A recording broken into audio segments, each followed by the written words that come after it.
If you've struggled with stress, balance, or burnout, and simply feel discouraged or even defeated, and if you're ready to move from force to flow and enjoy ultimate Zen success in your career, health, or relationships, then the Zen Success Show is for you.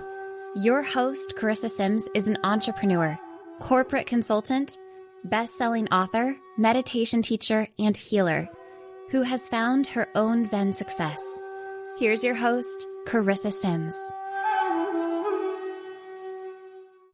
Welcome to this week's episode of Zen Success. Today, I have the pleasure of speaking with Dr. Stephen Sideroff. Hi, Stephen. Hi, it's a pleasure to be here. How are you today? I'm doing great, doing well. And where are you connecting from? I live in Topanga Canyon, which is between Santa Monica and Malibu in California. Yes, I know Topanga Canyon. I lived in LA quite a while because I went to USC for grad school, and my first job was at UCLA. Isn't that funny? Oh, it is, yeah. Yeah, I worked in the environmental health and safety program doing ergonomics. Nice. Yeah. Nice. So it was a great first job, and I got to go to the games and I could decide UCLA or USC when I was an employee there. Anyway, I'm getting distracted. Let me share a little bit more about Dr. Sideroff. He is an internationally renowned psychologist, consultant, author, and professor at UCLA Geffen School of Medicine, who has established innovative training and treatment programs around the world. He has hosted summits interviewing world leaders in longevity, resilience, and leadership. Dr. Sideroff has published pioneering research in brain and behavior. He is a thought leader called on to speak on his groundbreaking approach to resilience, peak performance, and transformational psychology. His new book is The 9 Pillars of Resilience, the proven path to master stress, slow aging, and increase vitality. So happy to speak with you today. It's my pleasure. I'm glad to be here with you. And all of those things, I'm sure everybody wants those, to master stress, and especially in the LA area. Maybe not in Topanga. I'm just kidding. But all other parts of LA. Right. Well, you'd have a little sanctuary there. Right. Yeah. But we're all dealing with quite a lot on our plates these days. Yes. So why do you feel like this is important now for us to discuss? Well, I don't think it's new now, but it's, one way that I like to frame the difficulties that we all have is that, all biological organisms are exquisitely adapted to their environment. But we evolved to be exquisitely adaptive to a hunter-gatherer environment. And our society has gone so far from that while our biology has stayed the same. So in a sense, there's now a mismatch between how we address stress and the stresses in our lives. We mobilize to either fight them or run from them, but then we have to hold that energy in because, we're not going to punch out our boss or our spouse. We have to be calm and address it. So what happens is we use huge amounts of personal energy, but we don't give ourselves the sufficient time to recover the resources used during that use of that energy. So that mismatch creates what I term autonomic dysregulation syndrome. Mm-hmm. The dysregulation of our nervous system, and all of the consequences cascade from that problem. And why do you think that is? Is it partially because people are not aware of this gradual buildup? I think that's a big part of it. We slowly adapt to these higher and higher levels of of energy imbalance. And it doesn't really dawn on us until we have some kind of a problem, like difficulty falling asleep, or headaches, or GI problems, or cognitive fog, for example. And those signals tell us something is out of balance. A lot of times we don't even know when that happens because we go to the doctor and the doctor will give us a pill to take care of it without really informing us of the reasons behind the imbalance and what we could do to really restore balance. And so we don't have that motivation because in our society, we don't make those connections that you and I are making now. And, podcasts like yours and similar ones are really trying to redress that imbalance and that unawareness. Yes, yes. I love to spread information like this, especially when someone has the research to back it up and you're an expert in this field. What's your opinion on eustress? Can stress be beneficial for us? Well, I think that stress is going to take a toll, but how we relate to stress determines how much of a toll it'll take. So if we are engaged in some stressful behavior, it could be paying a bill, it could be having a conflict with somebody, it could be meeting a deadline. If we approach it from a place of, I don't know if I'm going to be able to handle this, if we approach it from a place of being, passive in the interaction or thinking negatively, making negative judgments, it becomes more distress. On Hmm. the other hand, if we feel more competent and we have a positive expectation, it becomes more eustress, which is a positive stress. Hmm. So we still need to take time to recover from any of these stresses, but Okay. we will be less impacted the more we feel in control of the situation, the more we expect positive outcomes. Okay. Yeah, that makes sense. That makes sense. Because I would consider maybe working out or sports use stress. But in your mind, you're saying it's really how you are responding to any stressor in your life can make it that positive stress, correct? Absolutely. And let me make a comment about exercise. There are many reasons why exercise is good for us, but one reason, if you go back to what I said earlier, how we mobilize for stress, but then we have to sort of hold that energy in because we're not going to express it. Exercise is a great way to release all of that build-up tension in our bodies from all the stresses that we encounter. So it's one more important reason why exercise is good for us. Oh, yeah, that makes sense. That makes sense. I really feel it. It's interesting when I don't exercise, I can feel it in my body. It's almost like stuck, stagnant energy. And I react more. I'm not as kind. It's really interesting. Yeah, and I think that says something very important, which is that you're paying attention to your body. Hmm. And Yeah. that's so important in what we're talking about is to be tuned into your body, notice when it feels like it's imbalance. And when you notice it, then that's your signal to do something to restore balance. Mm, yeah. So, what was your inspiration behind the book? Why nine pillars?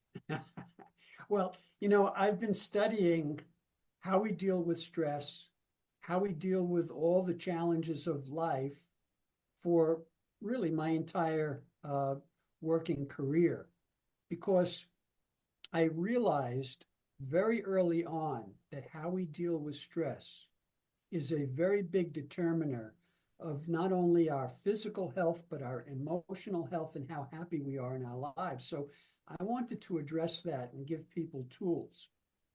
As I've engaged in this process and realized, for example, how much resistance we all have to dealing with stress, I wanted to come up with a comprehensive model that addresses every single factor that goes into our best performance, our best optimal self. And that's where I came up with my model of the 9 pillars, the 9 components that I feel like each one of them is an important contributor to us being in the best possible state that we can be in. And so the first 3 have to do with relationship. The first one, which is foundational, is our relationship with ourselves. How do we treat ourselves? Are we judgmental, critical, or are we more caring, loving, and accepting?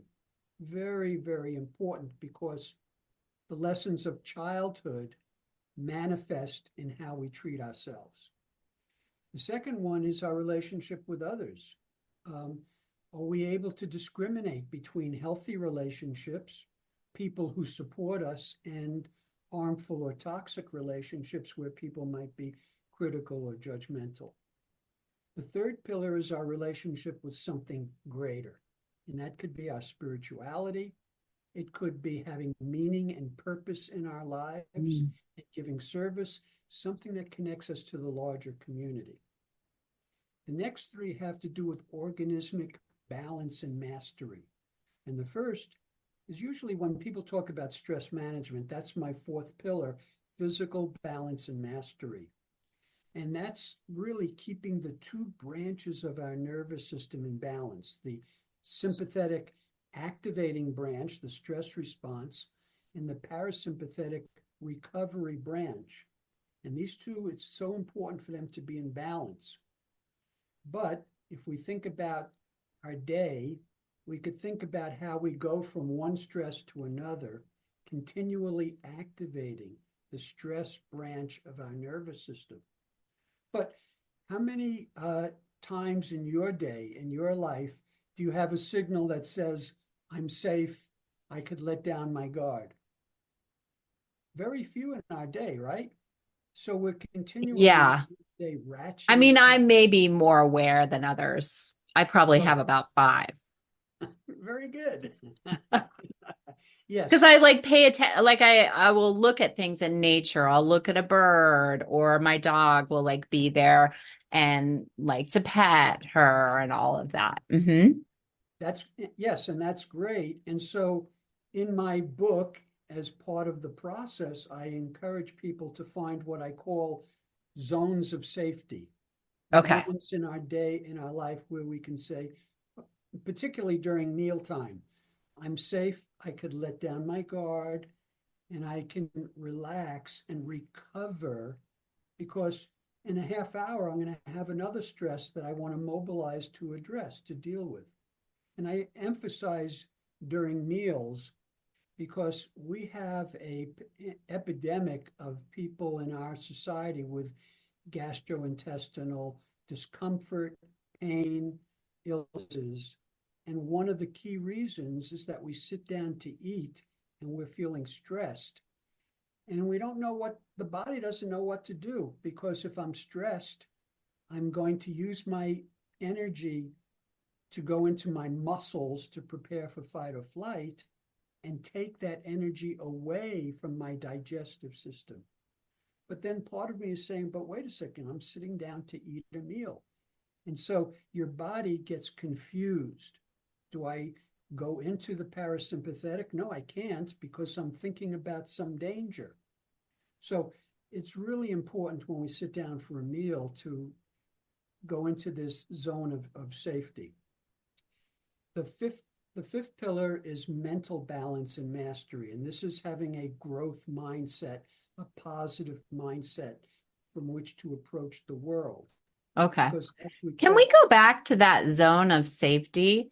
sure. So, like, how can we feel more safe at the dinner table? What are some tips to make that feel like a zone of safety?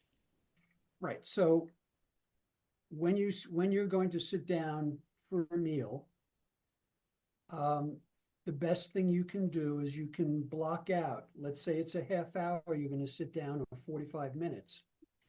Um, be nice if it's a little longer, but I just came back from Italy where it was nice. It's People just three had time. hours minimum, right? Italy. But what you want to say to yourself is, for the next period of time, I'm safe. There's nothing that's going to happen. I Yeah. can, I So you can get say it back. in your mind or out loud, I am safe. That's how Yes, you create a safe zone. Okay. right. And it's a practice. It won't Okay. happen the first time you do it. You have to keep practicing this notion of, while I eat, I'm going to let down my guard. I'm going to go into a place of relaxed comfort. Because if I do that, when I finish my meal and I get back to my work, I'm going to be more sharp and I'm going to be thinking more clearly and I will perform better. Yeah, that makes sense. Or don't work after. No, but of course. Okay, so that makes sense. Okay, so now going into the next one where you're talking about growth mindset. Right. So this is the fifth pillar. When you wake up in the morning, do you think about what can go wrong in your day, or do you think about what can go right in your day? So we have so many choice points in our lives, in our days, where we typically go into the negative. Oh, this is going to be difficult, rather than I can do it. Every one of these choices has an impact on our physiology and an impact on our mental cognitive functioning. And so that's my fifth pillar. The sixth pillar is emotional balance and mastery. And this has to do with, when we have feelings that come up, do we address them so that we can let go of those feelings? Or do we push them down, or have some reason why we can't deal with it, and then we carry this as excess emotional baggage? And so we want to always make sure we're not carrying any resentments, that we work through them so that we can be more present, which is my seventh pillar, is being present. And Mm. that's about being aware of what's going on in my environment, in my life. I had a client once who was referred to me because she was in a car accident and had some emotional upsets around that, some trauma. Yeah, I mean, you're not diagnosing her, but would that be considered like PTSD because she thinks she might get in another accident? Well, she was anxious when she was driving, Yeah. worrying about that. So in my at taking I was taking her history, and in that history, she told me that in the last 2 years she had been in 5 car accidents, and I and then was the kicker, and she said, and I wasn't responsible for any of them. And I'm wondering, how is something like that possible? And when she walked out of my office at the end of the session, she bumped into the desk that was to the side of, and it showed me how she was not present and aware of her environment, so Yeah, that she may not have been responsible for those car accidents, but she also was not present enough to to avoid prevent it. accidents, to be more present and responsive to the situation. So that's presence. The eighth pillar is flexibility. And this is being able to make adjustments in your life to have greater success. If there's an obstacle in your way, can I figure out how to get around it or set a different goal so I'm more successful?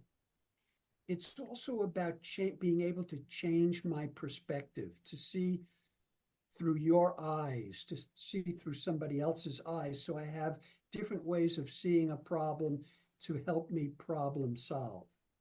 And then finally, the ninth pillar is power, which I define as the ability to get things done. So if you take a look at this model of resilience, it really incorporates everything that goes into optimal functioning, optimal health, and optimal performance. And do you work with athletes and successful individuals to apply these principles? Absolutely. Absolutely. No one is immune to the basic laws of the universe, so to speak, right? Even though some people think they're above those laws. And so I work with professional athletes, Olympic athletes. I also work with CEOs to help all of them be the best version of themselves and at the same time be the healthiest version of themselves. Do you have any success stories? Yeah, I have quite a few. I've helped many. What I appreciate and what I am most happy about in terms of the work I do with CEOs is not only help them improve their bottom line, but have a better, happier life. Yeah, And overall. and to recognize that their employees, their customers, their community are all part of their constituency. Yeah, And that's that could I be will be another book.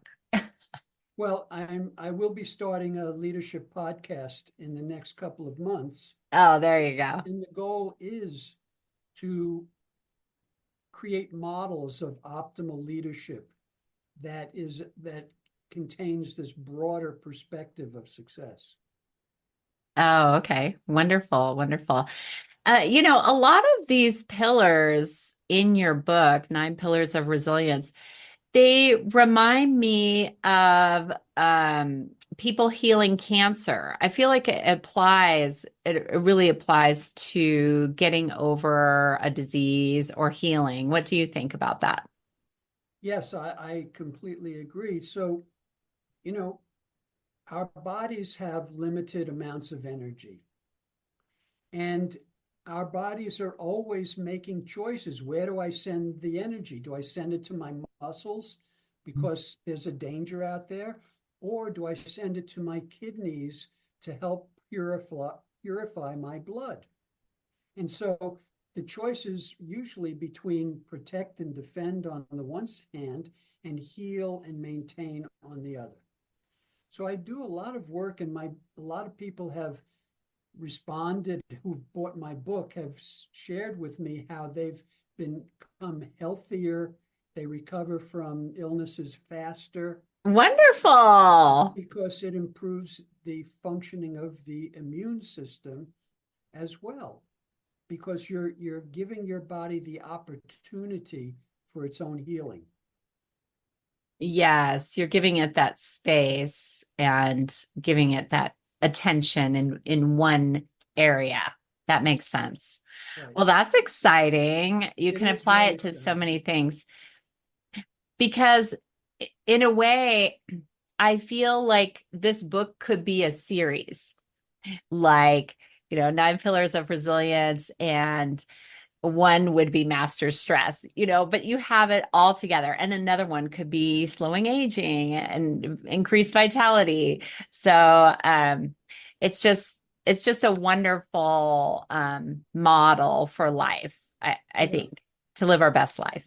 I was very pleased. Michael Ovitz said it's a brilliant book and said it's a really a handbook for living your best life. And what I want to tell you about one of the keys to the effectiveness of my book is that, when you talk to people about what they need to do to either feel better or perform better, they see all the different things that they need to do.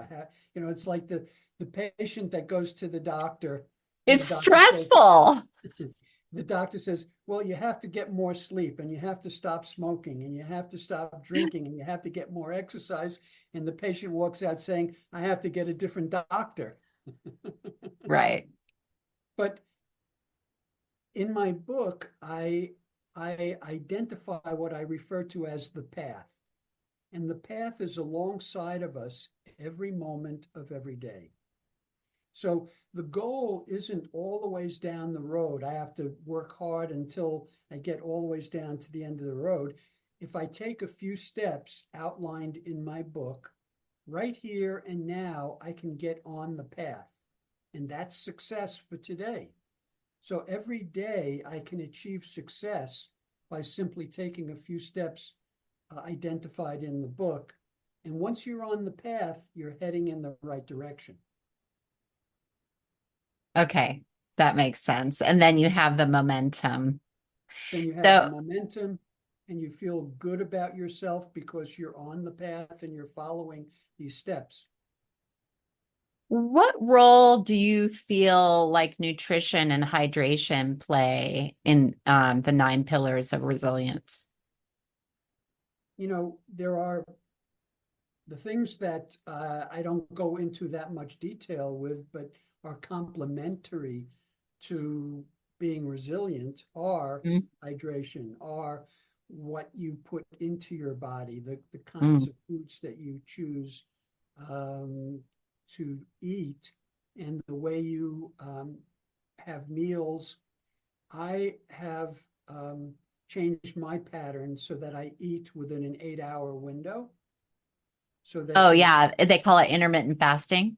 right, right. So I do that personally um, because I have found I've been doing it now for about a year and a half since I did a longevity summit and people were talking about it. And I thought Yeah. this makes a lot of sense. And I feel better as a result, and I feel like I have more energy as well. I think it's a wonderful proponent of anti-aging. And I don't pay attention to the window that I eat in, but I don't eat until 10 a.m. And then sometimes I'll eat later, like 7:30 or something like that. Mhm. But yeah, I do feel like it's healthier. And I know there's research to support that too. So I see what you're saying. It's complementary to your pillars. Yeah. Yeah, that's wonderful. So, what would you say is the greatest factor impacting health and performance? Well, if I were to look at my model and I were to give your audience, say, the the the four key things to start off with, the first one I would say is a growth mindset.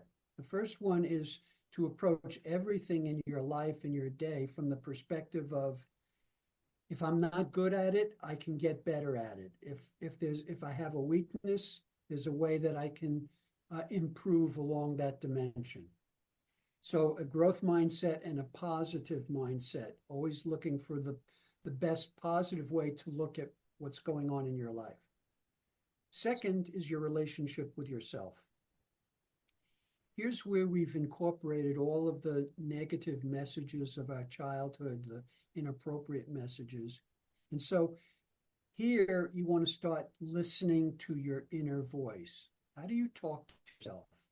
And Mm. pay attention to see if there's a lot of judgments, criticisms, negativities, where you beat yourself up when you make a mistake, things like that. And I encourage people to shift into a different approach where you're basically developing what I call a healthy internal voice or a healthy internal parent that comes from a place of love, compassion, acceptance, support, care, and joy. So that's the second, which is my first pillar. Next is to find some way each day to practice a form of relaxation, meditation, biofeedback that restores the energy used up during the stress response. You want to balance that out, and you want to practice a form of relaxation, because when we're stressed all the time, we literally lose some of our ability to go to the deeper places of calm. So you want to be practicing some form of that. And then finally, lastly, would be taking care of emotional unfinished business. Be aware of resentments that you're carrying, anger that you're carrying, and realize that the only person that's really hurting as a result of you carrying that is yourself, and finding a way to let go of that. You want to get the anger out, the feeling out, but then you want to let go of it. So I would say those are the keys of my model and approach to resilience. Wonderful. Well, can you talk a bit about the concept of primitive gestalt patterns? What are they? Absolutely. So, you know, I said earlier that we have a biological evolutionary mismatch between the stress response we have and the environment we live in. We also have a developmental mismatch. And I that's tell my daughter that, by the way, because she's a homeschooled. She doesn't have to be, she has a couple of programs, but she is very stressed. mm. And I said, you don't have a job to be stressed. But there's a total mismatch. I mean, I see it in my life with a mismatch, but I really feel it dramatic with my kids. Yeah, They're and very it's a stressed. shame. It's a shame that children these days feel so stressed. Um, but the primitive Gestalt patterns are the lessons we learn in childhood Hmm. about how to deal with danger, about how to deal with life, and then we carry those lessons into adulthood. And many of those lessons are inappropriate. And so, one of the things that I've I say in my book is resilience is no longer about the ability to bounce back. I gave it a new definition of resilience as the ability to bounce forward. So you don't want to bounce back to the same way that you did Yeah, it before. that's right. That it's not quite the proper language, and I never even realized that. Right, right, right. It's like giving your body two different messages. Bounce Absolutely. back. Right, right. So a good example, right? And I have clients who will worry throughout the day, what's going to go wrong, uh, what dangers will happen, what emergencies. And then at the end of the day, things turned out okay. Great, right? Resilience is bouncing back. The brain, what the brain does is it pairs together the fact that I worried all day and things turned out okay. Okay. So the brain puts those two together. One of my early mentors, Donald Hebb, one of the pioneers of neuroscience, said neurons that fire together wire together. So our brains put together, when I'm anxious, things turn out okay. Not the right message, right? So Right. bouncing forward would be, wait a second, things turn out okay. Maybe I don't have to be anxious or worried. Things turn out okay. That tells me that I'm doing something right. That tells me that I'm capable. It tells me that I'm able to make it through the day and things turn out okay. Now it's time to trust myself and not be anxious. That's bouncing forward. Yes. Okay. I love that. What about stress? Do you have a new definition of stress? Yes, actually, I do. So, um, the problem we have is that if you think about all the successes in your life, I Hmm. guarantee that all or most have been associated with stress. So, again, neurons that fire together wire together. Our brains have been wired by putting stress and success together.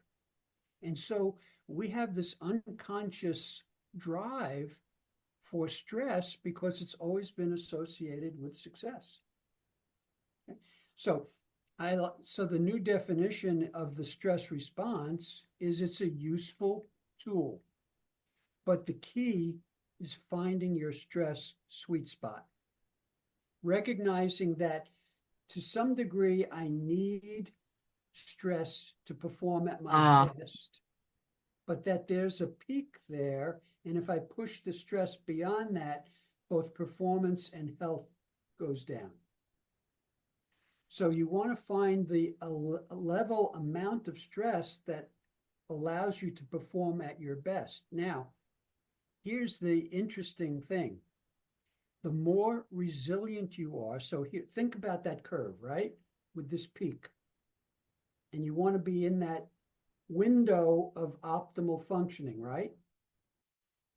The more resilient you are, the more you're able to push that peak further out, extend the peak, and perform at higher levels of stress when you are resilient.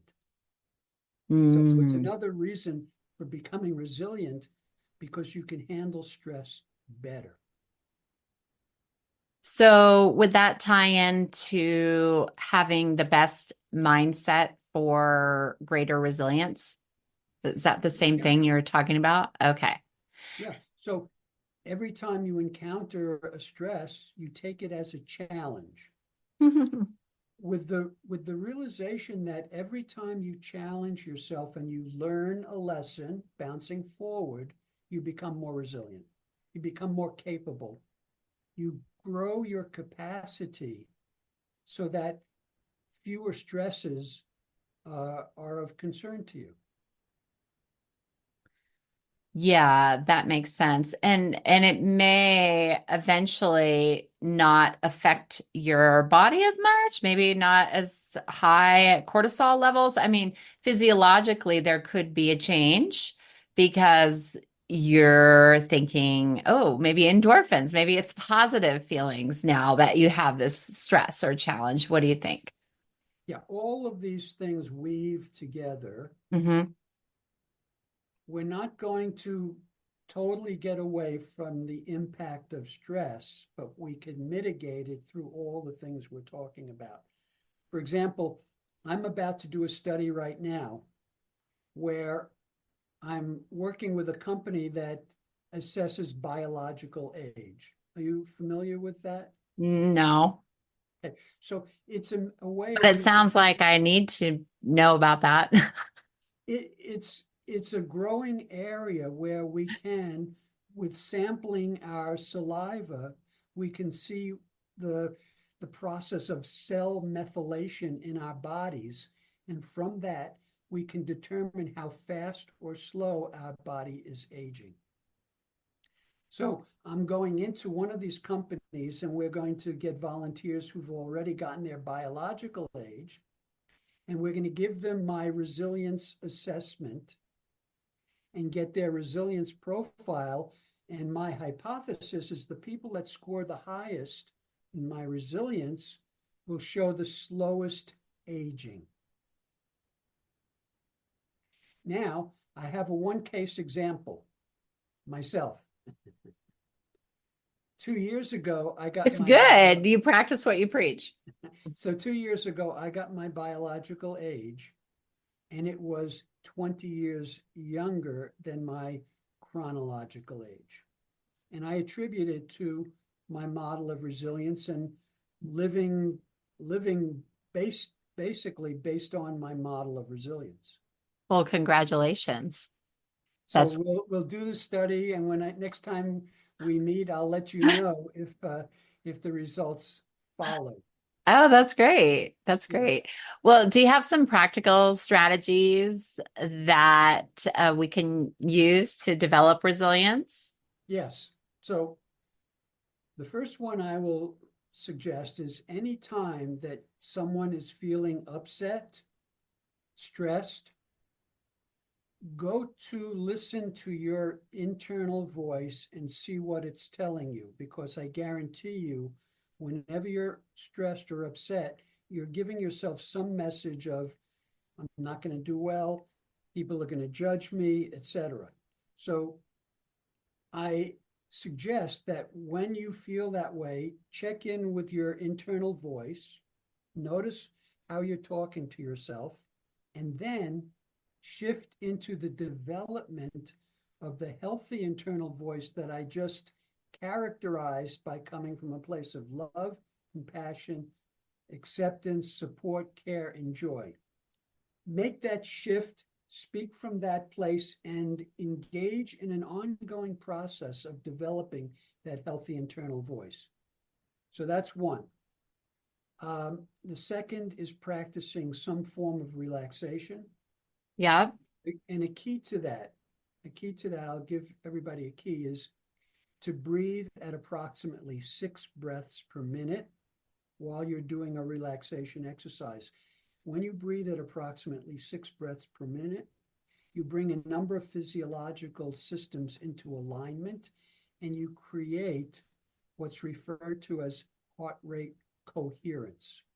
And this is Mm. a heart rate pattern that is found in the healthiest of us, in which, as we breathe in, our heart rate speeds up. As we breathe out, our heart rate slows down. And that rhythm is called heart rate coherence. Okay? So breathe at approximately 6 breaths per minute. When you breathe in, imagine breathing in through your heart. Imagine your heart expanding, and focus on a feeling of gratitude. There's Mm. another thing that we've learned from research. When we have positive emotions, such as gratitude, appreciation, we actually facilitate this heart rate coherence. However, when we are upset, resentful, angry, that pattern becomes chaotic. Now, the interesting thing here is, if you and I were standing next to each other and I started monitoring your brain waves, I would be able to pick up my heart rate pattern in your brain waves. Oh, that's amazing. It is, I it love is that amazing. research. But now think about that. If you're picking up my heart rate and I have this coherent pattern, do you notice that by how you feel toward me, versus if I have this kind of negative, chaotic pattern and you're picking that up in your brain waves? I will suggest that's one of the reasons why, when we're close to somebody, we either feel good and comfortable with them or uncomfortable with them. Oh, fascinating. Yeah, that makes sense. So back to the practice, uh, do this for 5 minutes a day. Breathe at 6 breaths per minute, where you breathe in for 4 seconds, out for 6 seconds. Breathe in, imagine breathing through your heart. Imagine your heart expanding, and focus on gratitude. And then when you breathe out, focus on acceptance and letting go, and allow your body to sink, melt into the chair. Mm.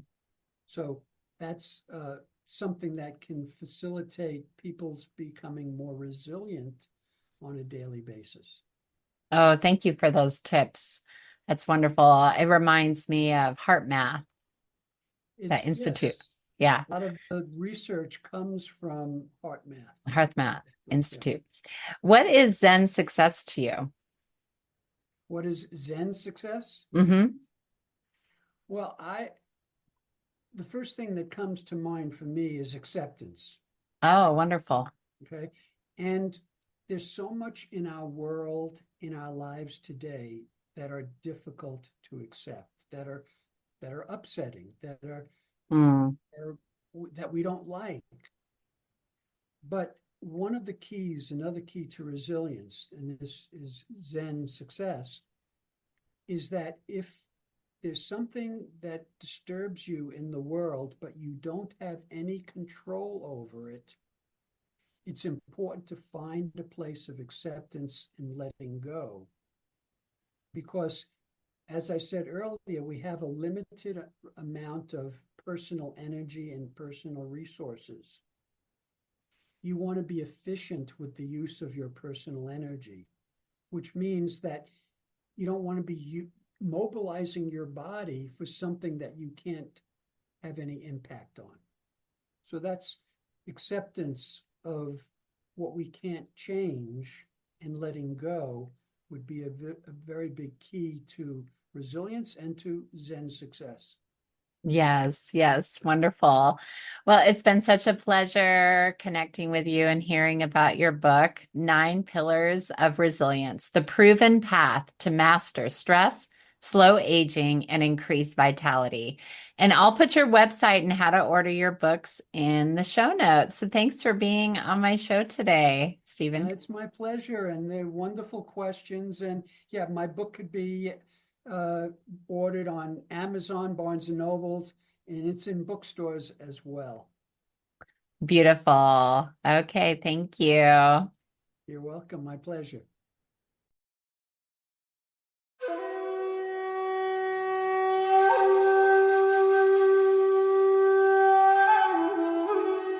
That's it for today's episode of Zen Success.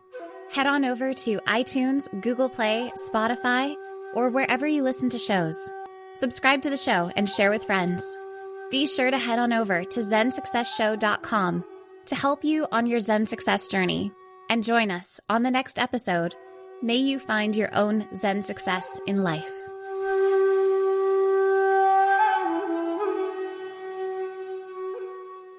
Since 2011, American Giant has been making everyday clothing with extraordinary effort. Not in far-off factories, but right here in the USA. We obsess over fabrics, fit, and details, because if you're going to wear it every day, it should feel great and last for years. From the cut of a hoodie to the finishing of a seam, nothing is overlooked. Our supply chain is tight-knit and local, which means less crisscrossing the country and more care in every step. The result is durable clothing, t-shirts, hoodies, sweatpants, and denim that become part of your life season after season. This isn't fast fashion, it's clothing made with purpose by people who care as much about how it's made as how it fits. Get 20% off your first order with code STAPLE20 at American-Giant.com. That's 20% off your first order at American-Giant.com with code STAPLE20.